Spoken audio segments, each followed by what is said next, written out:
I'm Bill Such, the director of the Jesus Center. I hope that after you've seen this show, you will not say, "Hey, bum, get a job."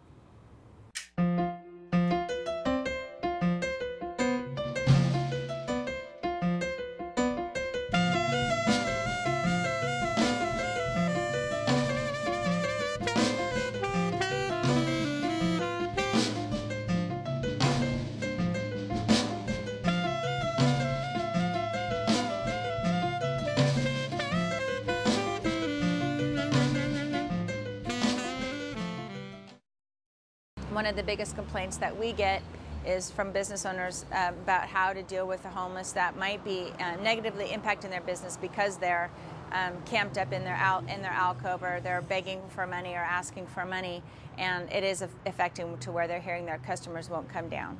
We're regularly calling the police because of fights or broken bottles down behind our office. We also have had to clean up human feces behind our office to help solve some of the problems downtown. After cleaning up feces in the back of our office, last summer, we decided to go ahead and put some 2-ply up in case somebody needed to use it. If the city can't provide a bathroom, then we're happy to do our part. We get calls, people living in the bushes around buildings and homes, living in the canals, in the parkways. Now I'm getting calls, the homeless kind of taking over the new Park Plaza. The problem is not that they don't have a right to be there. This is America. They can be there. They're unsettling to a lot of people, and they scare people, and then people don't want to use the plaza, and so they call us, and there's really not a lot we can do. I mean, the reality is that nobody wants somebody wandering around the neighborhood that's homeless. Before, I used to be on that side of town. They kicked us all out. Didn't have anything. Pretty good thought that he'd steal something if he had the opportunity. I mean, I take off in the morning, and I pray to God every day that I come back and my tent's not gone. There are lots of reasons to have a built-in bias against people that don't have enough money to buy food and have a home. It's fear. So that's why we keep it really quiet where we are, because we're afraid that we'll end up losing our stuff.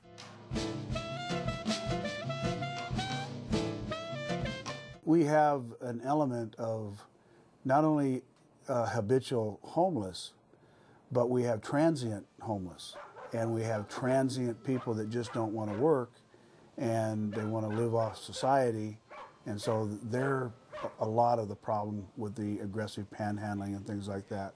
Very often the true homeless, they don't want to be around crowds, they want to be away, but then we have a problem like in Children's Park where they try to make the park their home, and they make the park everything from their toilet to their dining area.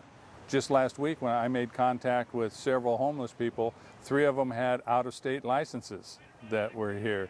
People are showing up from out of state just because they know that there isn't going to be too much of a hassle here for them in Chico. It's a lifestyle, and we talk to them, and we say, why don't you go on over to the Torrey Center or the Jesus Center or whatever? And, oh, we can't do that. They have rules over there. I see people who choose to be homeless, for them it's an easier way to live. Another category is I see mental illnesses that they fall through the cracks. And then I think there's the group that live from paycheck to paycheck, that something has happened, that they can't pay their rent, they can't pay their PG, and they don't have family support or people that can help them, and before they know it, they're homeless.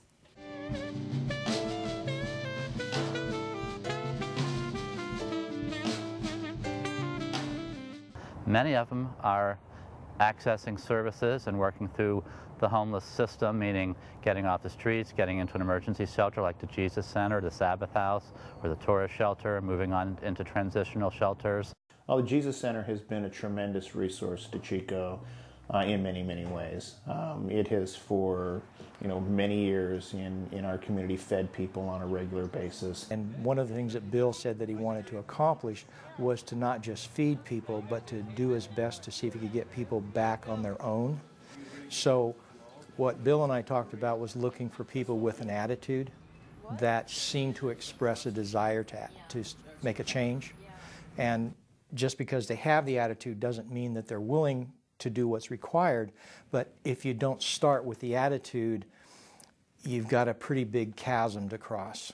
But at the same time, it takes time for that person to come to an awareness of what God is doing in his life. It may be that he stops swearing to start with and is not cursing around everyone. I don't know. In other words, there's tiny increments of change. So I'm always looking for the small increments of change, and then I see what happens.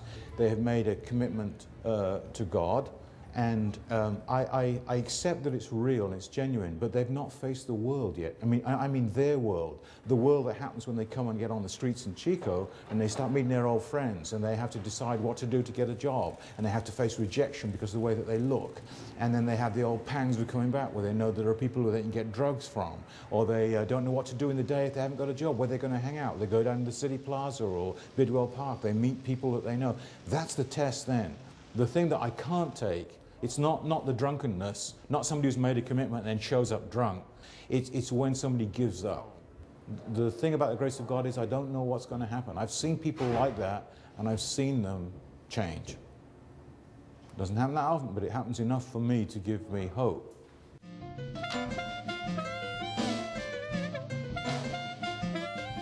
Once I got involved with this second person, it was probably less than 6 months where I lost my job. I had a nice car that I was co-signed with the first boyfriend. So I lost the car again, lost the house again. Him and I were actually living in a tent in the winter down at the river because I couldn't find anywhere for me to live with him. Nobody wanted to take him in too. And my son, I had put him with another couple where from a kid from school's parents until I could get back on my feet. And I was trying to go to work. He was trying to go to work. But the more we tried, the more we just got buried. And of course, he was an alcoholic. And so it became just me working, and I'd come back and he'd be frustrated that he was left in a tent in the heat because the winter became summer. And he would drink himself so he was so sick, from the heat and everything. And so he finally went back to Redding, and there I was.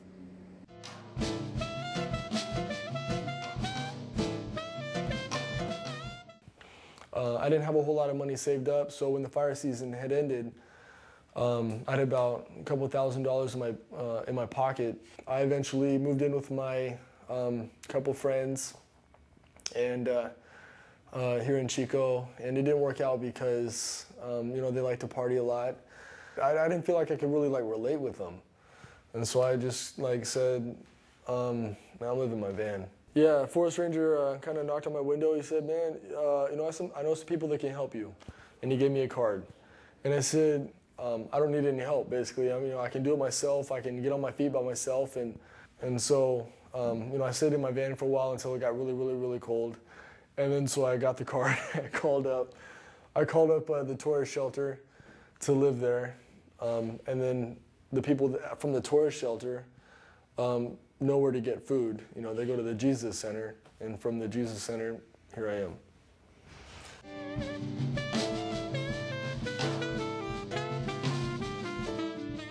Me and my wife ended up separating, and I came back to Redding.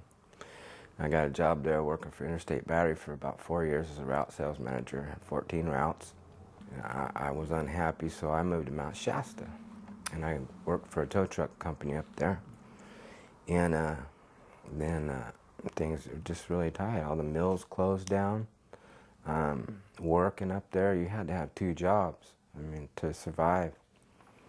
And I met a girl and took her and her 2 daughters in, and things fell apart. Next thing I know, I got an eviction notice on my door. I had a major skiing accident, and I ate it, compressed both ankles. I had to walk on my knees for like a month and a half. Next thing I know, I was living in my car. I've been here in Chico on and off on the streets for 3.5, 4 years now.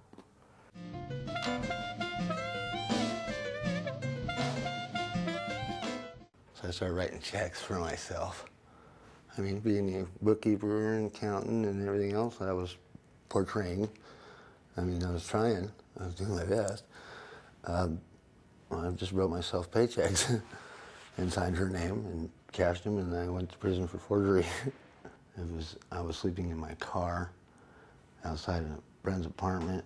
They came out and asked me if I wanted to come in and play Monopoly, but it wasn't come in and play Monopoly. It was come in and do drugs. But I didn't know what it was. It was speed, meth, crank, whatever you want to call it. And I had no idea. I had no idea. I have not wanted to be homeless in this town for as long as I've been homeless in this town. I've really never wanted to be homeless ever. And I really never considered myself to be a homeless type person or a derelict or a threat to society or anything like that. I'm a high-class personality. I like myself and I got good qualities. I don't steal anymore.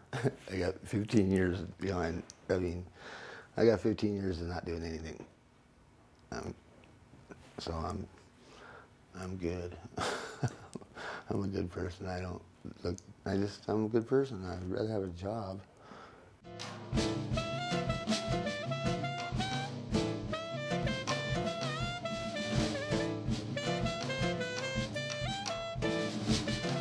The table, in a way, it sort of represents Chico. It represents who we are and how we can possibly help you. I don't know. I want to ask you, what are your expectations? What do you think that we can do? No, I've got a lot of experience in 100 different areas. Mm-hmm. I pretty much can do anything that anybody tells me to do. You hand me the equipment. Okay. Can't put me in that position. I'm old enough. I'm not stupid. I'm responsible more than I've ever been, even for a homeless guy. Now, since I've known you, you've had jobs at different times as a... I work every chance I get. Yes. I mean, everybody that will hire me, anybody. But you can't seem to get beyond a situation where you don't need us at the Jesus Center or you've got your own place. What would success be for you in the next 3-4 weeks, next month, next 2 months? What would success be? Success for me right now, it'd have to be money. Well, because the avenues in which I want to flow and take larger amounts of money than your everyday Joe working job, pay the rent, pay the bills, have a couple bucks left over. I'm beyond all that. So in all of that and what you've said then, where does it look like would be a good starting place? Money. I'm held back by no money. Okay, like for instance, if someone were to offer you a job today that you would think, wow, this is what I've been waiting for, what would that job look like? I'd have to be an executive board member of a large amount of money. Okay. To delegate money to improve the lifestyle and change the lives of homeless people that are able to take care of themselves once given a boost. Mm-hmm. Well, what you're saying to me is very noble in one sense, but not realistic in the sense that you need something that gets you so that you can be self-sufficient.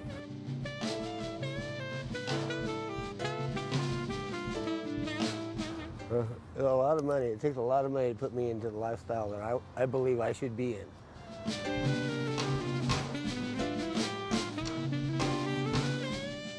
So if I said to you, why are you homeless right now, what would you say? Because I didn't manage my money well. Okay. What's your current plan? I already have a job at Hometown Buffet. I have $100 in the bank now since I've gotten a job. I'm currently planning on marketing a product that an energy drink company networks through my business, and so I'm marketing that product. And I want to get that product out into the Chico area. I think it's really great. What have you got any expectations of us? No, just because I know I can do it myself. What do you think? I guess what I'm curious about is what do you see as a barrier to That's a good question. To your self-sufficiency? I mean, I don't think it has anything to do with anybody else but myself. Okay. I just don't get too close to people. Yeah, because that's, I mean, I look at your situation, you're well-spoken, you know, you're in a good spot, you're likable, you're funny. I just hate to see that you're alone. Yeah. And I don't know an easy fix or patch for that. I think you do need to push ahead and risk failure, but I really would be scared for you that if when you experience failure, you're by yourself. And it really scares me. I'm going to ask you to do this for next time we meet. I'm going to ask you to find 3 things in the Bible that would encourage you to look at yourself and say, I can cope with life. I am made in God's image. I'm of value. You know, can you do that? Yeah.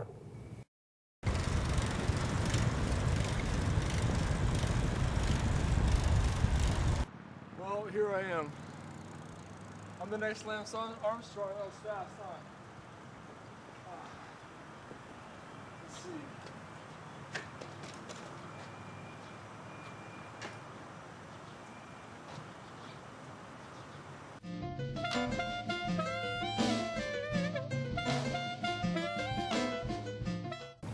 I mean, you don't look homeless to me. You look very well put together. Well, I am homeless, but I'm in a home. I am staying at the transitional house through the Sabbath House, through the Jesus Center. So what is it that you're doing now? What is it that you'd like to do? What I'm doing now is working in a convenience store gas station. I have a license to do hair. Like, what would success be for you in the next 30, 60 days? What would it be? Pay off some old bills so I can then get a car to get a different job, to get a better paying job. I don't plan to be at the transitional house forever. There's a time limit. So at least when I leave there, I want to be able to pay rent. Well, I have been successful before, but I don't think I felt like I deserved it. I just didn't think I was worthy of it. There's a statement that Jesus says in the Gospels. He says that God knows the number of hairs on your head. Could you, for 7 days, just say to yourself out loud, God knows the number of hairs on my head?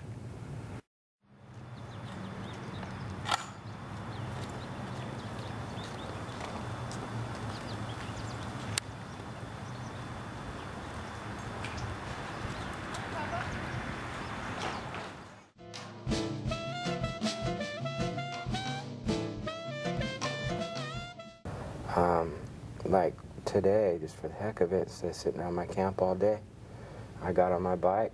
I'm finding aluminum cans and plastic just to make a few dollars. You know, instead of sitting at camp, dwelling. I ask people constantly, you need a laborer, you need anything, I'll do anything for you. I have a lot of skills.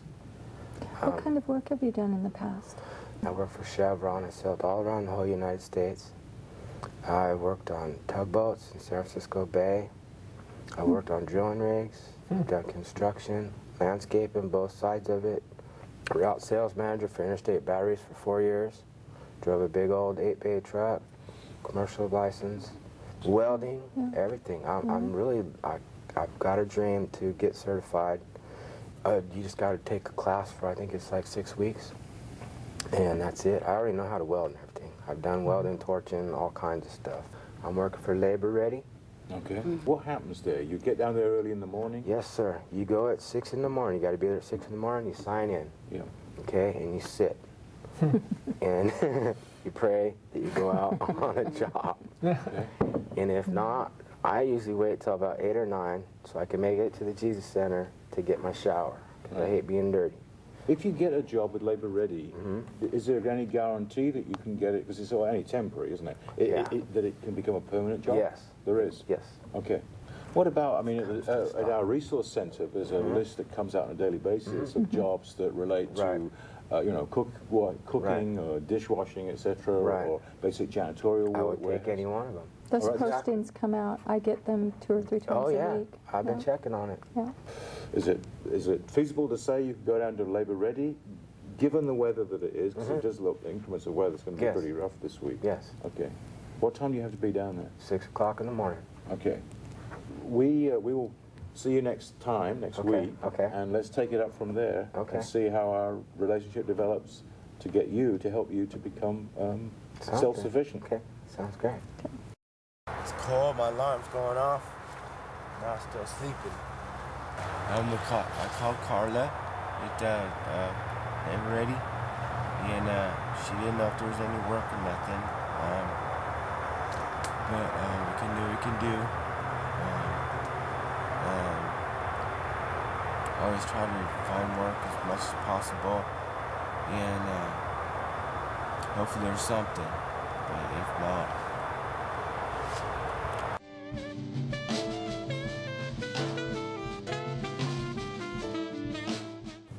now, Shelley, is your driver's license back in good standing now? Mm-hmm. Okay, so you do have a driver's license? Yeah, I have a driver's license. And okay.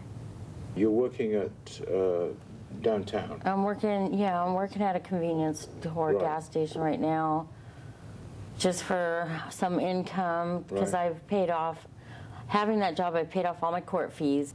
I can find work, can find jobs. The problem is once I started doing good, and I rise up and I raise up, then I sabotage myself. If you've infiltrated, in a sense, yourself, that your mind is so oriented that you're no good, you sabotage yourself, you're ready to go, you need all this work, you get there, and then you start to sabotage yourself because of low self-esteem. And one way to work at it, there's lots of different ways, but one way that I think is common for all of us is that you surround yourself with external thoughts that reinforce that you are of value. It's hard to I'm having a problem turning my whole mind differently after all these years of thinking that I really was nothing, that I didn't deserve it. I think I'm a little closer to trying to say, yeah, I am somebody. Yes. I deserve it. But you can say it, but I haven't felt it all the way. Okay. And so that's where I'm at. So you've got counseling. You've got this notion that I wanted to plant in you, which is that God is for you. God knows the number of hairs on your head, so he knows every single thing about you. That also that you start to surround yourself with people who are positive. People, basically people who are going to encourage you, who are going to help you rather than say people who will pull you down. I and think that's reinforce. been the biggest change for me in probably the last 6 months. Has been, there's a whole different group of people that have been supportive, where I've been so used to everybody kind of kicking you to the curb. How long has it been since since you hit rock bottom? Real rock bottom, July. I think it would be interesting to look at where you are today and just reflect on the last 8 months in terms of where you've come from. And I would encourage you to write it down. And I would love to know, in your mind, what you've accomplished in the last, half a year since July.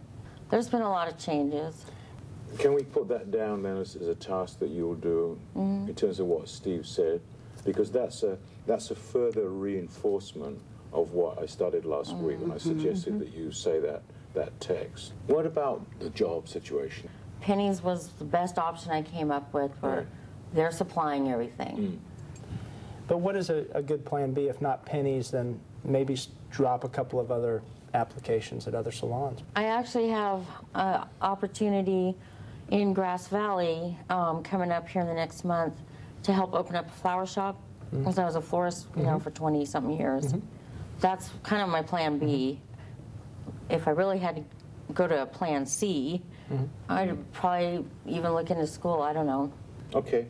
One of the things that we've got here, we have a dentist who has said that he would give you a free examination. Then you can go and get an examination and we can take it from there. How about that? It sounds good to me.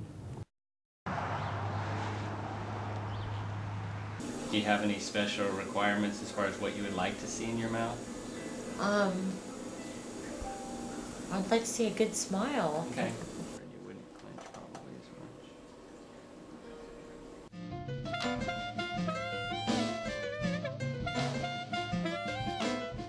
We haven't seen you for a week. Tell us how it's gone since we last talked. Well, unfortunately, I lost my job. I was working at Hometown Buffet. How did you lose it? I went there on my day off, you know, to eat a meal, and I went up to pay, and I paid you know, for my $3 meal, which was really supposed to be a $6 meal. And then while I was getting my food, my manager confronted me and said, how much did you pay for your meal? And I said, and he proceeded to explain it to me that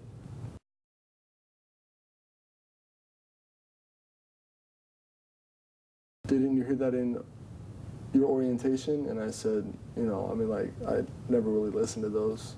I didn't want any further problems, and I told him I'd pay the $6. But he said, you know, let's go to my office and we can talk about this more. And I said, well, I'm here to eat, and I'm on my day off, and you know, we can go to your office tomorrow, but I'm not, you know, I'm not going to go to your office. He said, well, in that case, you know, then you can just leave. What was the problem with talking to the guy?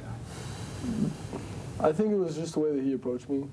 So you had terms and conditions for the way the man that employs you speaks to you when you're in his business on your day off, eating at a discount? Yeah. And had you gone back to the office, do you think you would still have your job? Yeah. Okay. So was it worth it? No. That job didn't mean 2 cents to you, and you didn't care if you had it or you didn't have it. That's what's blatantly obvious. You didn't care if you were working, and you didn't care if you worked there. That's true. Why you say that really easy? I thought you'd be fighting against justice. Unlikely. I wanted the job, but I blew it in those circumstances. I made the wrong decision. You admit it? The only reason why I was working there was because I wanted to work on my business. And I wanted to save up enough money to where I can, like, get the ball rolling. I would think the most important thing would be to get out of the shelter and not eat at the Jesus Center. That's the right of thought that job would be for. And then when you've got that established, then you could save money for your business. So how much did you make a week when you had the job? I was making $200 every 2 weeks. So you're making $100 a week on the job? Yeah. I was only working 3 days, a total of 24 hours. So you were making $100 in 24 hours, and you gave that up so you could sell 12 items to get $100? Yeah. How many have you sold? The pump hasn't come yet, so it should be here this week. So you got to sell 50 of those in a month to make $400? Yes. But if you had a basic job where you're pulling in whatever it is per week that you know that's stable, then you could do this either in your spare time to see whether there's a market for it where we are, and whether you'd be good as a salesman or marketer in respect to this. That's something that my mother sort of thing would tell me, you know, that I would have to do. What do you think of that? Well, that's what my mother's telling me. Chad, the other thing that's going through my mind is that I'm wondering if you're aware that there are people who have worked the day job for a really long time so that they could do the dream job or whatever that was, and then you're staying in a shelter which is provided by the funding of the people that work. Well, from what I understand, I think isn't the shelter, don't they get government grants? Who do you think pays for the government grants? The debted government. How does government get money? From taxpayers. Yeah. And how do taxpayers get money? Working. To pay, okay. yeah. We can all see where this is going. Let me put it back on you. You're obviously getting a bit of a front here, which says that we don't think this is a good idea, but we do want to help you. For example, I did a check here from a one-stop employment center and came up with about 12 jobs that are similar to the Hometown Buffet job.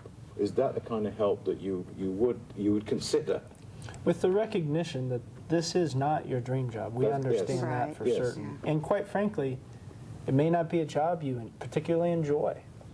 You know, I worked a year and a half at McDonald's. I worked a year at Target. I mean, everybody jokes about McDonald's, but I learned a ton at McDonald's, and it was not great work for a year and a half, but I did it.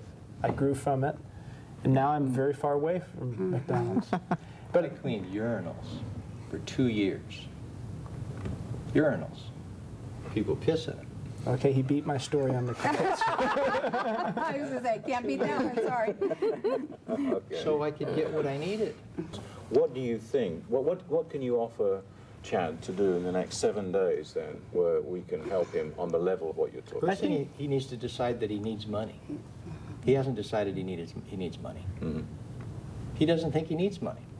And until he needs money, he doesn't need us. You didn't submit to your employer, and it cost you a job. And you've definitely, said, what can we do? And I think our recommendation would be to, if you want to pursue your business, not do it full time, but really try and pursue a job and submit to the fact that you have 1, 2, 3, 4, 5 people really in complete agreement on a different course, and people that have been there before. And I think that there's wisdom in that.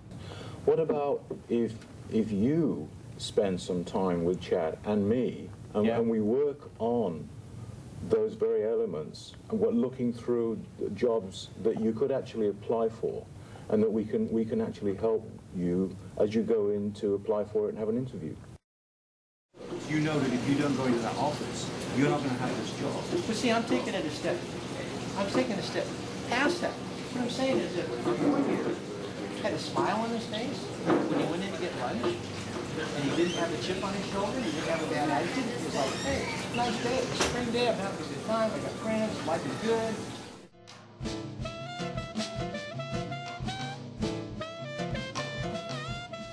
Okay, so Michael, welcome. Good to see you again. Tell us what's happened since we last saw you last week. What have you been doing? Well, I got a ticket for illegal lodging. So what does that mean for you? Does that mean then it's simply a question of just moving somewhere else where nobody is around? Well, that's what I did. Okay. What else am I going to do? Yeah. So what have you been doing since? Doing whatever I can to find work.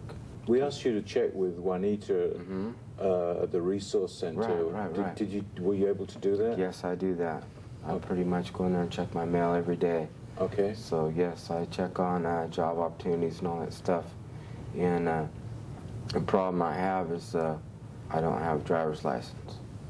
But if you were applying for say a cook's job or whatever, you wouldn't need that, would you? No. No. But they still ask for it because that's reliable transportation to get to work. Okay. Okay, that's interesting. Yeah. So Mike, if I'm wrong, I ask your forgiveness. What's that? It's just, I mean, since you come in the room, I smell alcohol. Is that at play in your life, or any type of? Not really. No? I just I sat and sat and sat, and I just walked off and had a beer. Just had a beer? Yeah, that's it. Every now and again? Every now and then, that's it, yeah. What we're leading to is you're drinking alcohol. Is that what's preventing you from actually giving yourself wholeheartedly to looking for a job? No. No. Okay. Not at all. I see a lot more people out there that drink a heck of a lot more than I do. And they're working. They still got their driver's license. They got, things going for them. No, I like to go have a beer every now and then just to relax, take the stress off. What are you getting stressed out about? My mother might not be making it very longer, and it's been a lot of stress. What was stressful about the experience sitting out there? Were you afraid of what we were going to say? Were you afraid of what you were going to say? No, I get anxiety. Can I ask you whether you have made any money in the last 7 days? In other words, whether you've been to jobs and what those jobs are? Because I know in the past you've been to Labor Ready. No, I've made money just out going canning and collecting plastic. And it's really not an easy job when you're sitting there, you're jumping in a dumpster, and you know, you gotta be really careful. There's needles, there's sharp stuff, there's all kinds of stuff.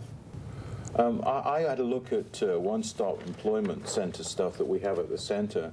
What is it that we can do and that you can do to have a go at these to see whether you can get these jobs? Because they were there last week, too. I can go get it myself. But what was the thing? I mean, the jobs were there last week, and definitely I didn't know that. Well, if not those, something very similar. These are from last week. Those are from last week. But I wasn't informed that. I would have been there. Now, can we hold your feet to the fire then and say that in the next 7 days, if you come back here next week and you say I applied for 7 jobs, it will shut the mouth of all these people, including myself, because we'll say, hey, you did it. It's doing it. Did you meet with Juanita last week in the last 7 days? Yes, I have. Check on my mail. Juanita last week was sick. I think, in a sense, you're pulling the wool over our eyes in a second, because I agree that you check your mail. I don't think that you actually said, well, let me have a look at the job board.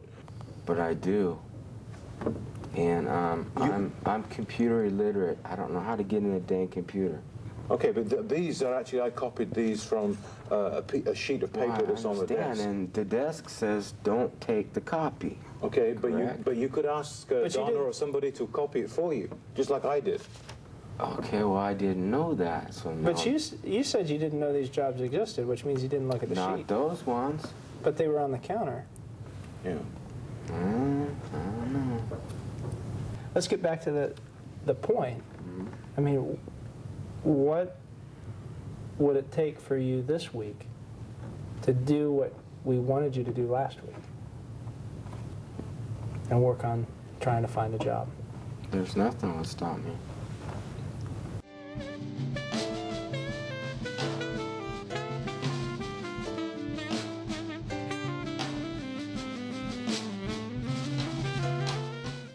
The first thing I notice when you come in is that you look a bit different. Someone just a little bit brighter. What's going on? Well, I had a friend, Lucinda, who decided to do a little makeover, and Looks great. thanks, great. thanks. So I have to tell you guys, I have a little secret. Oh, boy.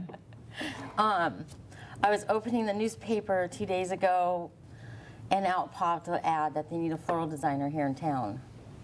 So I have an interview tomorrow. I have to go make them a couple things at Jan's Florist.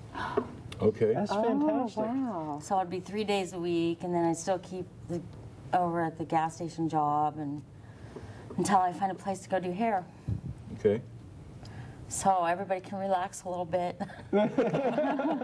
So what about the Grass Valley thing? Is that still? Well, yeah, I mean, they called yesterday, and I don't know how to tell them no. Why can't you do that? In other words, say, this is my situation. It's a very difficult situation for me. And I have a great relationship with you. I respect you. But this is my problem, and this is what I've decided to do. They will respect you for that, surely, if they're your friends. I mean, I don't think it's a particularly great idea to go to Grass Valley because it's a long drive. And any support network that you've developed is here in Chico. Right. And I think that one of the secrets to success is to focus on a couple things and do them really well. And I think anything that detracts you from that, I think will be detrimental for the long run. What's the most important thing to you right now? I have a job, Okay. but I would like a career. How about employed, full-time at a job you like? Yeah, that would work. Is that somewhere close to the top? Yeah, Okay. And you have a job that's full or part-time? full, it's 37 hours. You have another job that's been promised to you, Yes. which and give you that's additional 7 days a income, week. okay? And then you got the possibility of a third, okay? So you have one in the hand, one promised, and one that's a maybe. And what you really need is income. So I would make decisions based on that. And anything that's going to suck income away, I'd be just really reticent to consider. I think I would be, I just don't think I'm ready to jump into hair not equipped. Okay. And so flowers is an outlet for me, so I could do that, keep the gas station job. And so basically I'm going to still work 7 days a week. Now, 2 years from now or whatever, you said you wanted a career, not a job. Is hair a career or a job? It's a career. So as we look to getting back into hair then, do you have a savings program or do you have a bank account to begin stashing money away? No, not yet. I've been paying off old fines and... You need structure in what you're trying to accomplish, and you need to say, okay, my supplies are going to cost X. I'd say starting $1,000. So you need $1,000, all right?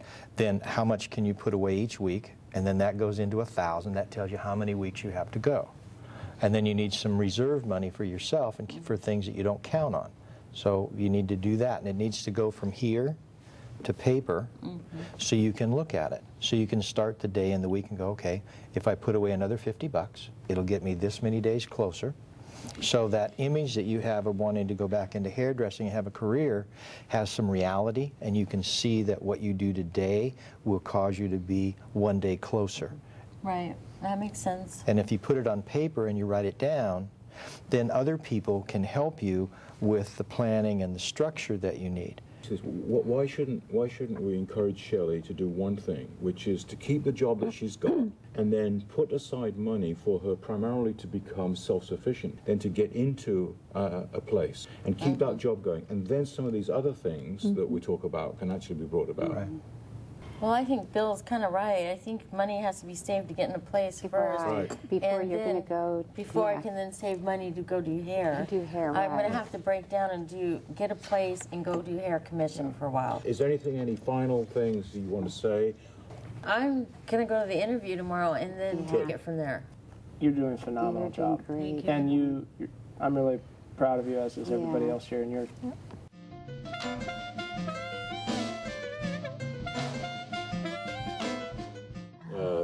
Your hair, the way you dress, your manner. It says I'm dressed to go. I'm ready to go. Where are you from that? From what we said last week? I went to the golf course to apply for a position, and I had to call back at 1 o'clock today. Okay. For an interview, and that was the only job that I went to look for. And so I was gonna load like a bunch of resumes today and start, looking for more jobs. You applied for one job in a week. I think you should be out there every day, actually checking with Juanita with the one-stop list and see what's available. Tell us about your meeting with these guys. After the meeting we had, I had a chance to hang out with Jack a little bit more, and so he shared with me his success principles, like smiling at people. It has worked. Yeah, like like girls come up to me. I'm sorry, I didn't do it so the girls would come after you. Well, the way you're dressed today. Thanks. What I suggested is that he come up with some very positive affirmations. And he said he wanted to feel confident. So I said, okay, draft a very simple, straightforward statement. I'm confident. And then repeat it numerous times during the day to yourself. So what thought is occupying his mind is that positive affirmation, that positive thought. Now, was that helpful to you when you went to fill out a job application and actually hand one in? After the meeting, I went back to the Jesus Center, and there was that job list. There was this job. And so I called them real quick, and they set me up with an interview that same day. And because it was a position for customer relations for $16 an hour, it was the time, this is the time I really got to think that I could do this job, because I'm always feeling like, I can only do minimum wage or construction. I didn't get the job, but I did walk into the lion's den. And Ink walked out. And I walked out safely. I'd like a job that I could work around my business. I mean, like a job that'd be But you can't do that flexible. at the moment. Everybody here is saying that's not going to work. Why can't you work at the construction, get that and out where you become sufficient by living somewhere where you can do the business on the side, like lots of people do, I don't know, Tupperware and different things, they do it on the side. You're look at the skills you have. Yeah. That's one way you're going to maximize your income, is to do something that you already have experience in and branch off from there. Or you're going to have to retool, which means starting at the bottom and working yourself up again. Yeah. If you're really dedicated to this business, then what this business needs is for you to have income. And the business won't create the income right now. What I'm suggesting you need to do is step back here and say, I'm willing to do whatever's required to get the income that I need in order to buy the free time that I need to make the success of the business, because that's what all of us do. It hasn't really crossed my mind, if I did start fresh, I'd have to start with new tools. I'd have to get a whole new education. And so it would be smart to get back into something that I'm used to. What we're really all encouraging you to do is experience the failure and rejection of seeking employment and maybe taking a job that really isn't what you want, so that you get some financial security under you, so you get your financial confidence, so you can keep moving forward, because what's happened to you is you're stuck, and we're trying to get you unstuck. Then the next 7 days would be then to look into those jobs that are amenable to your skills, construction. So what will you do? And I feel I've just led you down that path. I really do. That's exactly what I'm going to do.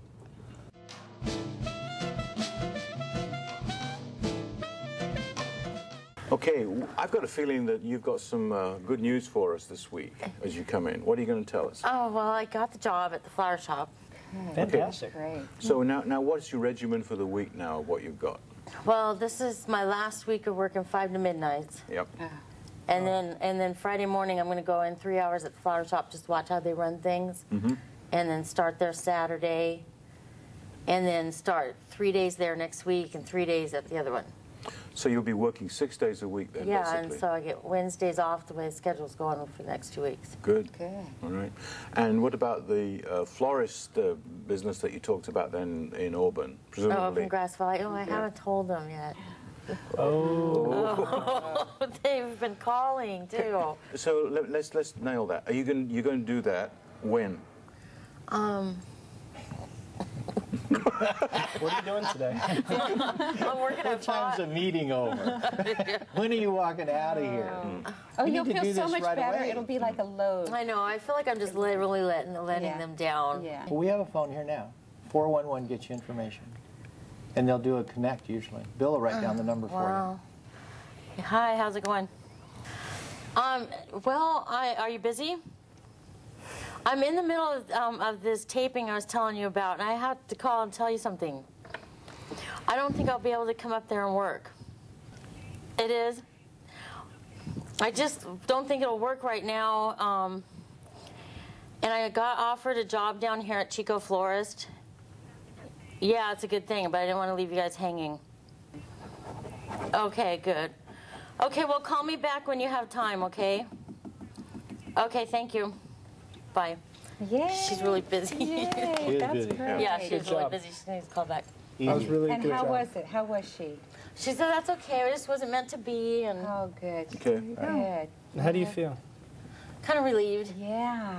Call her back when she's not busy. Yeah. Thank her. Just say Tell her thank how you. much you appreciate the fact she was willing to help you. And tell her you're disappointed you couldn't help her out, but thank her profusely Yeah. for going out of her way to help you. Yeah. For the opportunity that she The was willing door to will give be you. open the next time if you do that. Right. All right, let's move on from that. Now, where are you going to be then? In other words, now, are you in a situation where you started to think about the future in terms of the monies that you owe, the fact of where you are in a transition house, you're going to become independent? The first thing, presumably, is to solidify yourself regarding these two jobs. Well, I'm going to work those. I've decided I don't think I'm going to go bankrupt. I owed the bank some money, so instead I have it saved. And this Thursday I'm going to go in and pay off the bank, see if they'll open up a new account. And then I was worried if I didn't go bankrupt, I could be garnished by one person locally. And so instead, Bev and I decided we'll call him and see if we make little payments that will stop from being garnished, and then that way I'll stop from going bankrupt. Good. So I can't. So all the money I was going to save towards moving out, Yeah. like that's $400 I'm giving to the bank this week. Okay. But it's like a bill I made, so I guess it's a bill Yeah. I need to take care of. Yeah. And Yeah. You're doing really well. yeah. And Have you you're doing the stuff you need to do. We haven't got very long. I wanted to ask you about the spiritual dimension of what's happening in your life. In other words, are you getting support with a network of people in some sort of church context? Yeah, I have a big support circle. I have somebody through the church I'm doing weekly counseling with. Yeah. That's pretty much all my focus. That's the only people I really know are through the church. So then the next 7 days looks like what? Looks like I'll be starting a new job. I don't know. I feel a little bit more freer. And how about the budgeting and setting the money aside? Because you're really on track to get your money together to go back and have your career. I kind of worked it out with Connie. I get paid Thursday, and I have to pay my hair license is due, my driver's license is due, Yeah. my last fine's due. All that's due this week. Okay. Plus, I have $300 saved towards the bank, so I'll take $100 out of this check, Okay. and we'll go down the bank, and then I put $100 in towards transition also. Okay. So that's all, yeah, that's all real good stuff. It's real helpful. If you can see the steps so that you can say, oh, look, I'm making progress, I'm doing well. Yeah, Connie made me sit down and do that this week. She had me sit down and I have such power, don't I? I made her. Where did all your money in your paycheck go? We got it down to the last $40. Yeah. Okay. I do want to extend it, and Bill hinted on this idea of the social network. And whether you're part of a church or whether it's just a strong group of friendships, we all need to have people that we can ask. And I just want to extend on behalf of the group that if there is anything you need in the next week, please don't hesitate to ask. And I know that it's hard, but we do have that desire to help in any way that we can. I'm going to ask, we're going to close now. We're going to do something that we have not done before. I'm going to ask if it's okay if we pray for you. So I'm going to ask you, can we just join hands for a second? Father, we come before you and we just give you thanks that Shelley's life, Father, is coming back together where she's getting purpose and meaning and finding a way forward. We thank you for her. We thank you for her strength. And we thank you for the opportunities that you have given her to get her life where it is today. We give you thanks. In Jesus' name, amen.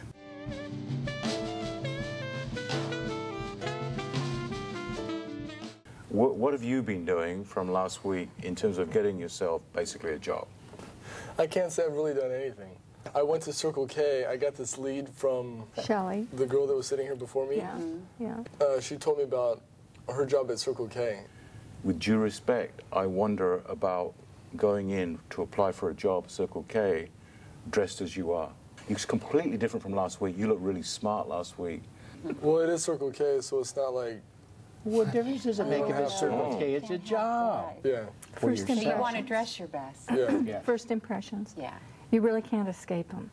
I know everyone goes poo-poo to them, but they really do count for a lot. Now, do you have to take the application back this afternoon? Yeah.